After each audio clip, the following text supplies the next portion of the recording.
Hello and welcome to the Hope Cymru Talk Show. I'm Marcus Nelson. I'm joined today by Lee Jones. Lee, do you want to just tell us a little bit about yourself? Yeah. I'm from Swansea originally. I'm a Swansea boy. I'm glad this is like, Hope Cymru or, it's a Wales thing, not a Cardiff thing. So I feel comfortable saying that. And I've got a wife called Mel and 4 kids. And I was working in the church in Swansea, but then came up to Cardiff, and I'm on North Road, just down the road from you, in fact. And you're the pastor of Gabalva Baptist Church. Yeah. Things are going well, Lee, at Gabalva Baptist. Yeah, going really well. Yeah. Give us some good stories of what the Lord's doing. Well, we just had a baptism of one of our teens. Yeah. So that was really encouraging, and he gave his testimony, that's the account, of what Jesus has done in his life, just Sunday gone, which is really thrilling. Says that we've got a cafe that's on Mondays at 10 o'clock till 12 in the morning. And that's been brilliant, just getting to know a few people in the area and stuff, Awesome. Yeah. And then people are coming in and you're getting to meet them, to talk to them. It's really good. Awesome. Yeah. And you're going to have sabbatical quite soon? Yeah. So just going for an extended rest. So 3 months worth, So after a few minutes of speaking to me, you need to have a 3-month sabbatical. Poor Lee, I'm going to push you over the edge today. Yeah. No, it's so kind of you, Lee. Thanks so much for your time. Cool. It's great to be able to chat together in this way. The question that we're thinking about is escapism, if we put it like that. Yeah. At the moment, Lee, I was trying to find out how many box set series that there are running on Netflix. I couldn't actually find out. I wanted to have a figure that I'd be able to put. I couldn't get the number because different accounts seem to vary as to how many there were. Amazon Prime, we think about Paramount and Disney Plus. There are an awful lot of different series films all being produced at once. And I talk to children, quite often who say things to me like, the world that we live in isn't a very good world. I wish I could live in Hogwarts, with Harry Potter and that whole kind of world, or I wish I was in Narnia with Aslan and Peter and Susan, Edmund and Lucy. Or I wish I was in Middle Earth, or Twilight, or Game of Thrones, whatever it is. Those worlds and those box set worlds, they seem to be a better world than the world we live in. Why is that, Lee? Why is it that the world that we live in at the moment doesn't seem to be as good as Hogwarts and Harry Potter world? Yeah, I think it's just that a lot of depressing stuff, I guess, happens, doesn't it? I don't know, as well as I've got all of those things, Disney, I've got Netflix and Amazon Prime, I've got all that sort of stuff, and I'm into a lot of stuff on there. But we've also got a TV license for now, and so my wife Mel always puts the news on. Trying to escape, it's I want to escape that kind of stuff, but I'm presented with it, and and I guess when you look at the world, it's a lot of the time it's not easy listening, is it, or easy watching. I can remember once watching the news, and they always try and throw a little bit of good in there, don't they? It's this is the news, and it's all terrible. And it was about a tortoise, I think, that swam out of its normal trajectory and ended up in one of the bays local. It's if that's the only good news that they can find, we're in trouble a bit, aren't we? So I think that's a lot of it, isn't it? It's we're presented with a world that we don't know where it just seems to be plummeting a bit, doesn't it? And it's scary, and I think we don't have any answers for that sort of stuff. So I would like to kind of escape thinking about it, because it leaves me hopeless and in despair. So I think those maybe some people want to escape a bit of their life because of the stuff that's happened to them, and because that's the sort of camera roll that keeps playing in their minds, and we try not to think as we turn elsewhere, I think. And it feels the world that we live in, it's one largely that we have constructed ourselves, over recent decades, and then within that world, we think it's not really going anywhere good at the moment. And so the best that we can hope for is just to, get through the day, get through work if we're a worker, if we're unemployed, get through things, and then sit down at night, watch something else, and escape to a better world. There's long been this feeling, hasn't it, Lee, that these stories, they may not just be dead ends, that we're living in this bleak, meaningless world that's come from nowhere, going nowhere, and that all these great stories are just a dead end that you escape into. there's been this idea that they're almost windows into a bigger, better world, a bigger, better story that's being worked out all around us all the time. Tell us about that story, Lee. That's what we want to know about. Okay, yeah. So the story, isn't it, is of that we've been created by the Father, Son, and Holy Spirit, and they have set this whole thing up. They've created the world, and they've created and designed all the different parts of life. If you like, all the different sort of callings in which we find ourselves in, like as being a single person, or a husband, or a wife, a son, a daughter, brother, sister, a mother, father. He's designed this whole world of which he is intimately involved in, and it's that reality that he calls us into.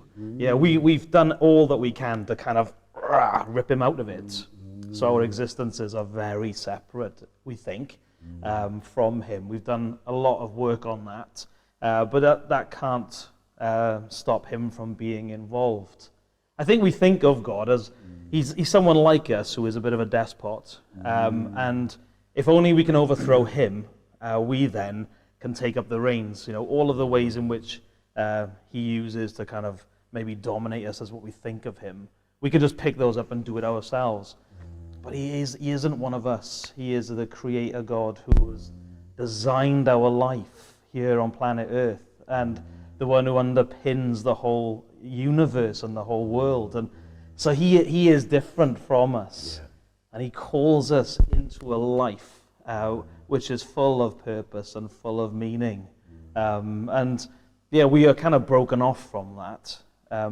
So he sent his son in order to make things right, so that that life can be open to us again, and that calling, we can hear that calling into fellowship with his son, and into fellowship with himself, and have a different existence. Yeah, I think as soon as we get connected back to him, then everything kind of is seen in a different light, a different perspective.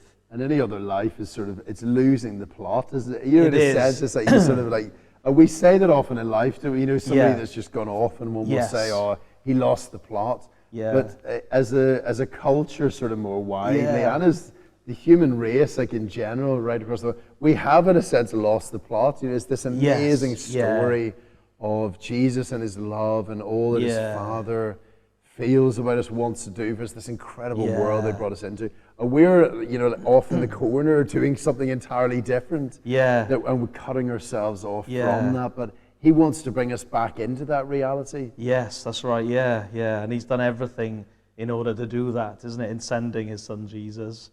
Yeah. And the author of life is like, sort of, come back into the real story. He's like, that other one, it wasn't great. Let's be honest. That wasn't going anywhere. What you were trying to write that for yourself, and actually you've just written yourself into a little footnote, and it's not going to go anywhere at all. It's going to end even there. It's not going to go any further than that at all. There's lots of people who've they've thought about all the different stories that are told, because there's so many of them. And then they've thought, actually, there's lots of ways in which they're very similar, and they follow like a number of a very small number of basic patterns. And then they try to figure out, why are we obsessed with telling these kind of stories? So let me just run through them, and then you tell me, where would that idea have come from? So the first one then is this idea of overcoming the monster. So there's a baddie that has to be defeated. The baddie tends to have, taken a princess or taken something of value, and then the hero has to go and defeat the monster, overcome the monster, set the princess free, and then live happily ever after. Where would that story have come from, Lee? We see that story everywhere, don't we? Like with Mario, isn't it? Like, Bowser has taken Peach or whatever.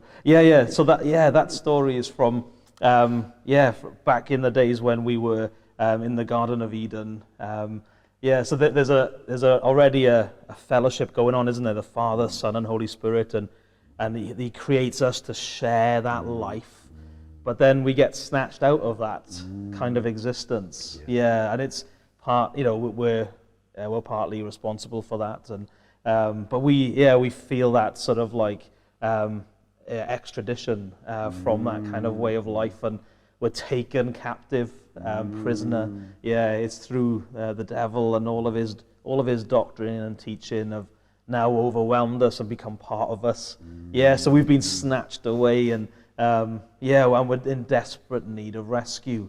Yeah, and when you go back in the Bible and look at that, the consequences of that, walking out on this life that we were made for, it explains all of our world. Yeah, that's why I guess we've got a lot of answers because of the Bible and because of Jesus, because we look at the world and we can trace all of we're under a curse, and our lives are full of anxiety and full of trouble, and it's all down to this, that we've left that life and are now captive to a different teaching and a different way of living that we weren't made for. So there's this enemy, isn't there? And he's very, because that's the strange thing, that sometimes people think, it's not fashionable anymore to believe in that, the devil and that dark power, and that's not fashionable. To which we respond, well, it is interesting that thousands of stories right across the world are always driving in that kind of direction, and then to say, well, there is no body at all, there's nothing behind all of that, does seem like a strange thing. What about the next one? They just shooting on rags to riches. It crops up in so many different ways. You could sort of say, in a sense, our story, the story of the human race, is one of riches to rags in a way. We started off made, it's incredible destiny, incredible origins, wonderful dignity, and then falling down from that. What about rags to riches then? Who comes and joins us in the rags? So there's that, it's Christmas, isn't it? Where Jesus comes. So he comes from the richest, doesn't he, and becomes poor for us. He comes and he's born in a stable and into a trough, and we'd have a fit, wouldn't we, with the NHS if that ever happened to our kid. So that's where he is born, and there's no crown on his head, there's no palace around, there's the back end of nowhere in it, Bethlehem. You get this one who has been sent from heaven, born of Mary, and into this life that is poor, and it's he's away from home, isn't he? His home in heaven with the Father, and but yet he's on a mission, and he's come to take on the rags, so that we can then go from rags to riches with him. Isn't that awesome? So our story is like this downward one. He comes and joins us to lift us up again. That's so awesome. The next one, Lee, this a quest, going to look for something that's of great value, and then finally finding it in the end. Stories in the Bible about that as well, a man who found something, going to look for it. Where does that one come from, Lee, do we think? Well, that one, I think that is seeing that there is only one person who can put things right. There's only one person who can make me right. There's only one person that can totally change my perspective on life. There's only one person who can give me life. There's only one person who can bring me back into that life which I was destined for, and we're pointed towards him. We're in his word and through the preaching, we're pointed towards this one, and he promises those who seek him will find him. So it's about that, being turned towards this one person, Jesus Christ, in whom is all of our hope, and telling people you must have him. And you must have him at all costs. That's a bit of Proverbs, that, isn't it? That he is more precious than gold. He is sweeter than honey. You'd be blessed if you actually give up everything to get him, to follow him. So there's that sort of, awesome, and all of us have got stories, haven't we, of where we started and how we were pointed towards him, and how, I don't know, these seeming coincidences. He's on that same sort of desire for us, isn't he? He kind of works our path so that we meet lots of people who point the way, so that we might get him and have him. We find him in the end, who's been looking for us for so long. That's awesome. What about the next one, Lee? This idea of voyage and return, going away, coming back again, and then sort of change through the whole experience. Again, that sounds very familiar. Talk to us where that's, it's told in so many different ways. Where does that come from in the Bible? going away, coming back again. That sort of, it's amazing how, I'm just trying to think of, give us one example. I'm just trying to think of an example. We could have Sinbad the sailor, or, and then sort of going on this journey, or even in a sense, Lord of the Rings a little bit, like Frodo goes and drops the ring off, destroys the ring of Mount Doom, and then comes back again and then sails west. That story in the Bible, the Lord himself, like, comes from heaven, then goes back again for us. Yes, so, again, I guess we're mirroring his journey, isn't it? Yeah. He comes down to the rags, goes, to the cross, and then lifts us up. And then we're on that kind of similar journey then, aren't we? Of like, we'll go through this life, and we will get changed by the journey, and he is with us on that journey. But then one day he comes back, and he comes back for us, and that's when, then all the crooked things are put right. All of that's wrong are righted, and a new creation is brought about. Is that the kind of thing? That's awesome, isn't it? That's so powerful. I met a guy recently. It was such a fascinating conversation. Who was, no church background or anything at all. I think probably homeless. And then he came to me one day and said, "Marcus, I had a vision, but I don't know what it means. Could you explain it to me?" So I said, "Well, I'll do my best. Tell me what you felt and experienced. I'll see what I can do." And he said, "I was in the darkness, and there were lots of other people in the darkness. But then up above, there was this incredible light, and there was a big banquet feast going on. People were being called up out of the darkness to go up into that banquet feast by name, and I was waiting for my name to be called, but it wasn't called yet." I was like, that does sound kind of familiar. Let me hazard a guess as to where that might be going. From the Bible, this father and his son throwing this wedding banquet, inviting us to come and into his table to meet him, to know him, to love him, and to trust him. What about the next one? A tragedy. It's a story that ends badly with a funeral, and it ends in death in many ways. That does sound a bit like our first father's career and story. Yes, and that is. You're thinking about Jesus, right? And going to the cross. This tragedy. I guess you look at Jesus, his life, and I don't know. You wouldn't really rate it much, would you? He's just in a back end place, really, a carpenter, but then has this public ministry, and I guess you're thinking he does some good stuff. But in all seriousness, no successful mission ends in death, does it? That's exactly where he goes. So the tragedy, it's something that we think about, isn't it, every year at Easter? But it's not the end of the story. No. That's the thing, take us on to the next one. Then said comedy. So the next one is this comedy. When it feels like all hope is gone, then the story turns around. That's Easter, isn't it? Right there. That is class. Because it's quite a dramatic sort of end, isn't it? Where you are pulled into it. He's in the Garden of Gethsemane, and at that moment, he's saying, "If there's any way that this cup can be passed from me." And you could imagine him taking a breath there, and it's like, if that happens, it's all over. There is no story. There is no life to live. We got back into anything. It's really dramatic. We're pulled in at that point. But then his next sentences are, "Not my will, yours be done." And then he goes to the cross and dies. But then there is the 3 days, and he is raised to life again. So there's this class SM Lockridge video, isn't there? Where it's like the grave couldn't handle him. The grave couldn't hold him. Awesome. Or death couldn't handle him. The grave couldn't hold him. Awesome. So you've got this. Out of the grave. Boom. Victorious. That's awesome. He walks through the door that said no exit. Alive forever and ever. And the whole story turns on him. The last one then, Lee, is this idea of rebirth.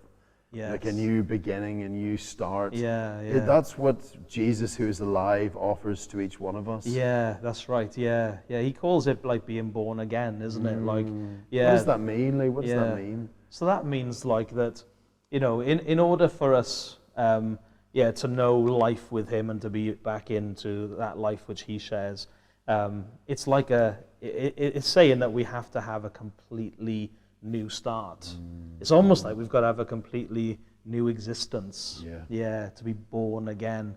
And this one, he talks to a guy called Nicodemus in John chapter 3, isn't it, with this? And that can only come through Jesus, it can't come through us doing good stuff and earning it and stuff like that. But it's just this thing that Jesus can do for us. He wants to come and make us new so that we can be made, brought back into this fellowship that already exists between the Father, Son, and Spirit. So, that born again, life, that fresh start.